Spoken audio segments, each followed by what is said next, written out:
nanay, ako po si Mami Carla, isang lipenyang nanay at stay-at-home mom. Ito ang kwento ng araw ko. Hello, maghahatid na naman tayo kay Kachabi sa school. Bali pampiing nga pala na ngayon, kaso nga lang yung pangtaas hindi namin nakita. Sorry naman Kachabi. Tara na nga magpapark na tayo at ihahatid na natin sa classroom si Kachabi.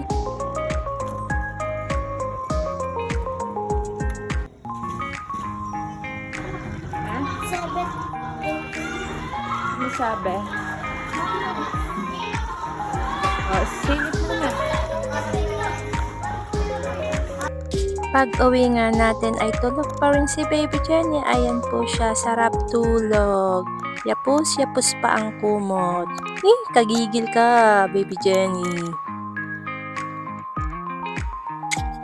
At habang tulog pa nga si Baby Jenny, ay di magluluto muna tayo ng almusal. Ay di aring itlog na ulit, walang katapusang scrambled egg. Hindi naman nagsasawa sa piniritong itlog eh. Kahit araw-arawin pa iyon.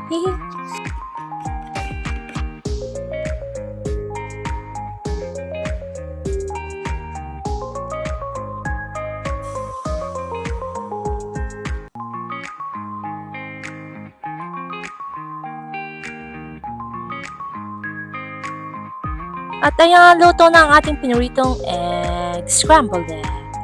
At ayan na nga, may tira pa tayo dyang adobong ulam. Kaso wala nang sabaw, kaya ipiprito na natin. At saka yung tirang luncheon meat. Ayan ang ating almusal. At yun nga ang ating nilito ay hindi natin nakain ng almusal kasi nga si Lola P ay nakabili na ring lugaw na may egg. Ay di iyon, hindi nakain. Ay di pang tanghalian naman. O diga, luto agad ang pangtanghalian eh. Ay hindi pa nga tamos ang almusal ko eh. Nagising na agad si Baby Jenny. O diga. O ay parang wala sa mood ang bebe. Bit ka na kasi mangot. Agang-aga. Wala agad sa mood eh ang bebe. Bali magaling na nga po pala si Baby Jenny. Nawawala na yung kanyang mga rashes. Thank you Lord. Magaling na po ang aming bebe.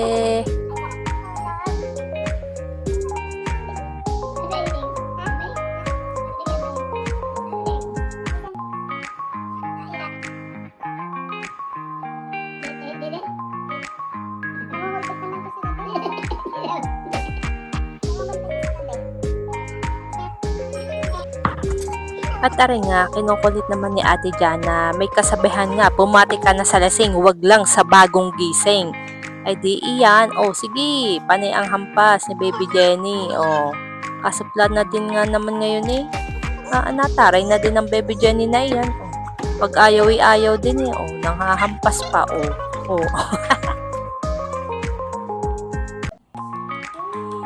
Ready to eat na ang Baby Jenny. Unang subo. Thank you, Lord. Ayan, sarap kain po si Baby Jenny. Lugaw din po ang kanyang kinakain at gustong gusto niya po. Sarap! Aba, ay goods daw eh. Goods. Sarap!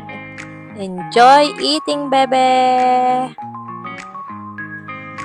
At ayan, binihisa na natin si Baby Jenny. Naka-dress at naka-rubber shoes. Pinasuot ko na yung rubber shoes at baka manliit naman. E di ang dress naman ay thank you kay Ate Cara. At yan, lumabas na ng bahay at pupunta na sa tindahan. At yan, binigyan na ng nanay uli ng stick. Kaya lang nalabas at napunta sa tindahan ay di yan. Galing kay nanay uli, stick. Thank you po, Lola. Kaya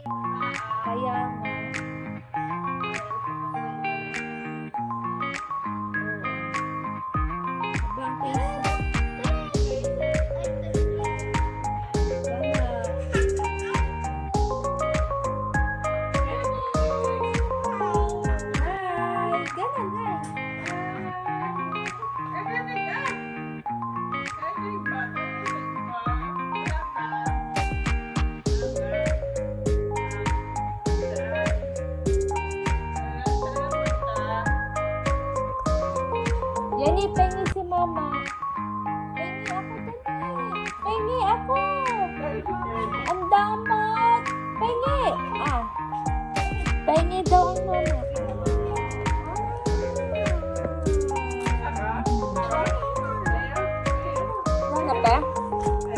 Kakain na ulit ng tanghalian, ay dilugaw na ulit si Baby Jenny kasi may tira pa siyang lugaw kanina. O, goods daw. Gustong gusto niya po ang lugaw ni Ate Cecil.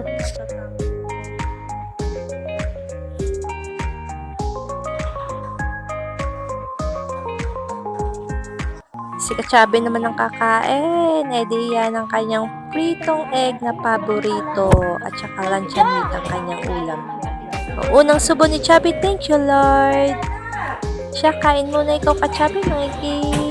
Lumiit-liit. Aba, hindi mawawala si Mami sa kainan. Ayan, nakalangkang gulay tayo. Namiss ko ang langkang gulay. Kain po. Hapon na nga are, ay di meriendahan naman. Bumili kami ng popcorn. O, ang sarap po ng popcorn na iyan, malasa. Ay, bumili din nga pala ako dyan ng pandesal, yung cheese pandesal. Ayan, pagkakasarap malasa po, malaman din, tsaka siksik. Tapos, meron din na kami dyan binili na parang Coke float. Kaya yan, solved na naman ang merienda namin. Thank you, Lord.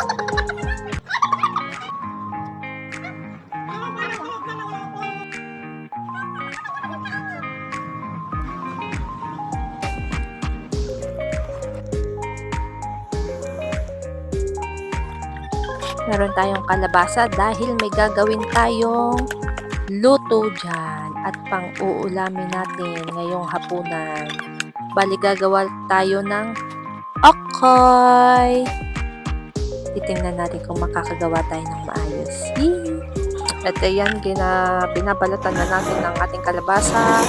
At pagkatapos balatan ay ating gagayat. Ay, i-ir-irin pala. Hindi pala gagawin. I-ir-irin natin para maliliit. Ayan, kahirap mag-ir-ir. Sige, ir-ir muna, mamay. At pagkatapos ay naman ay carrots. Sinamahan din nga pala natin ng carrots. Ini-ir-ir din natin.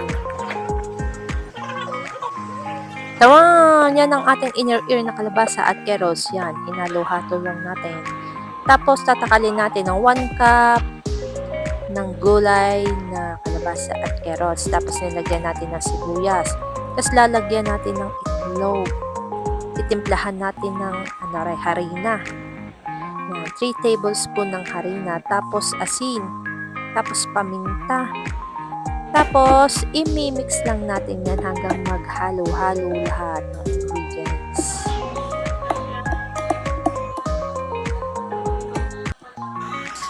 At ayan ang ating minix na gulay, kalabasa at carrots.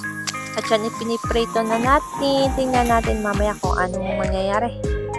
At ayan, may luto na tayong 2 peraso. O, sinamahan ko pa ng suka. Nagawa nga pala ako ng suka yan.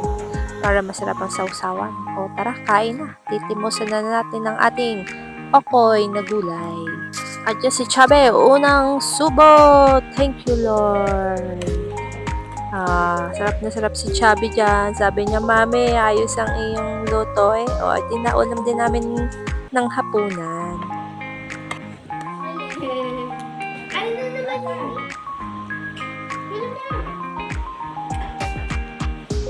At ako naman ang titimo sa aking nilutong okoy.